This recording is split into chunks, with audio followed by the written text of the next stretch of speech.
Jen and I are here, and we're going to have a discussion about extracurricular activities amongst a pandemic. That's a big word, a pandemic.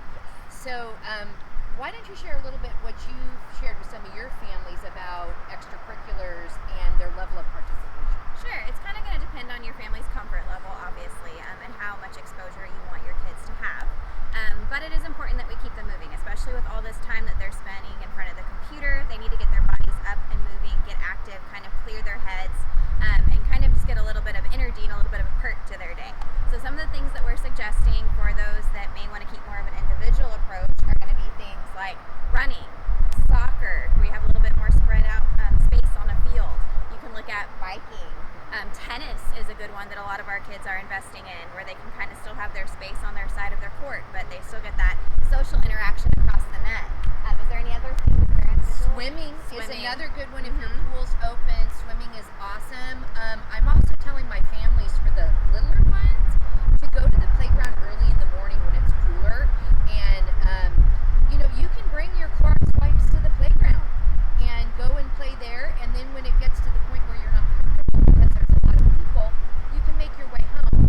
You just need to bring masks, bring whatever you feel comfortable with, but also make sure when you're getting home you're doing the same practices we've learned, that you're washing your hands, that if you need to strip down your clothes and take a shower, that you can do that so that your family members that might be at risk are safe.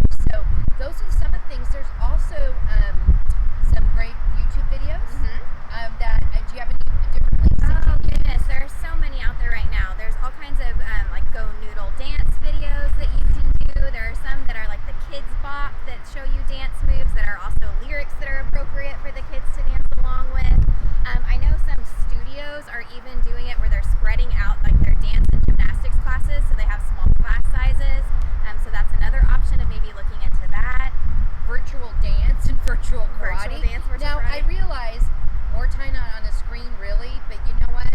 Dancing, you can do those little, like a chat room dance type of thing. Yes. So just think of those activities. And for those of you that are comfortable, feel free doing group sports as long as you're doing the protective stuff that the CDC is recommending.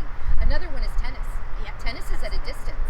So think of some of those activities, but to maintain our mental health, I know there's been a lot of talk about mental health. We know when we move, it releases endorphins and we feel better.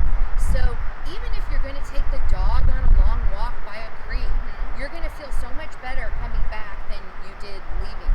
We need to build those mental health breaks in so that we are maintaining what we're doing, because we were very active before. We didn't have to worry about it. And do it as a family. If it's something that you're doing at home, get everybody involved. Make it exciting. Set a time before dinner, after dinner, where everyone's moving together, socializing together, talking about their day while adding some movement to it.